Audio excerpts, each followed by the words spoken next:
इतिहास के अनुसार एक ऐसा कुशल शासक जिसने अपने भाइयों के दम पर विजय हासिल की। सलाउद्दीन अय्यूब का जन्म 1137 में तिकरीत में हुआ, जो वर्तमान इराक में स्थित है। उनका पूरा नाम सलाउद्दीन यूसुफ इब्न अय्यूब था। वे कुर्द मुल्क के एक प्रतिष्ठित परिवार से थे।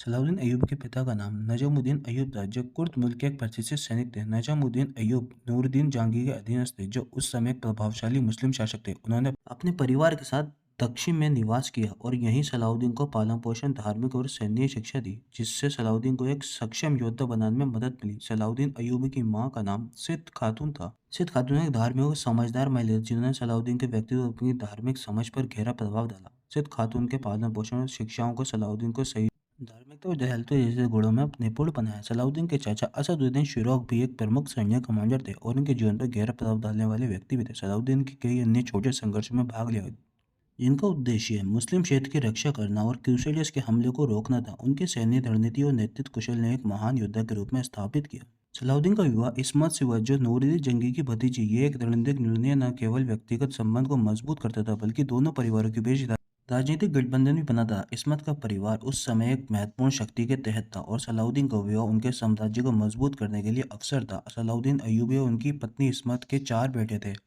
अल अजीज, अल फैजल, अल नासिर, अल शेख उस्मान, जो उनके वंश को आगे बढ़ाने में महत्वपूर्ण थे। सलाउद्दीन के बच्चे अय्यूबीन वंश के संस्थापक के रूप में महत्वपूर्ण थे। उनके अपने पिता के द्वारा स्थापित साम्राज्य को आगे बढ़ाने में योगदान दिया। 1127 में सलाउद्दीन ने ईसाई शासकों के जेरूसलम को छीनने का प्रण लिया। इसके लिए उन्होंने इस्लामी सेनाओं को संगठित किया और क्रूसेडर्स, यूरोपीय ईसाई योद्धाओं के खिलाफ बड़े पैमाने पर लड़ाई शुरू की। अंतिम की लड़ाई में उन्होंने क्रूसेडर्स को निर्णायक रूप से हराया और जेरूसलम पर कब्जा कर लिया। सलाउद्दीन ने जेरूसलम के विजय के बाद उदारता और सहिष्णुता का परिचय दिया। उन्होंने शहर में रहने वाले ईसाइयों के साथ सम्मान और सहानुभूति व्यवहार किया और उन्हें अपने धार्मिकता स्थलों पर पूजा करने के लिए अनुमति दी। ये सहिष्णुता उदारता उनके चरित्र का एक प्रतीक बन गया और इतिहास में उन्हें एक महान योद्धा और सहिष्णुता शासक के रूप में मान्यता मिली। सलाउद्दीन के समय तीसरा क्रूसेड युद्ध छिड़ गया, जिसमें इंग्लैंड के राजा रिचर्ड प्रथम जैसे योद्धा भी शामिल थे। रिचर्ड और सलाउद्दीन की बहादुरी पराक्रम ने इस युद्ध को अत्यंत रोमांचक और प्रतिष्ठापूर्ण बना दिया। हालांकि दोनों के बीच कई बार युद्ध हुए, लेकिन अंत में एक समझौता हुआ, जिसे ईसाइयों को जेरूसलम में धार्मिक यात्रा करने की अनुमति दी गई।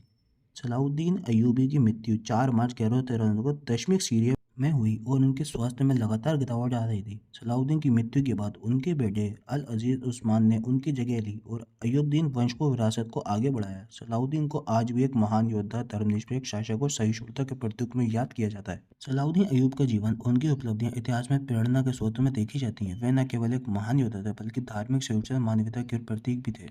उनके व्यक्तित्व, उनके कार्यों ने इस्लामिक इतिहास में एक महत्वपूर्ण स्थान दिलाया।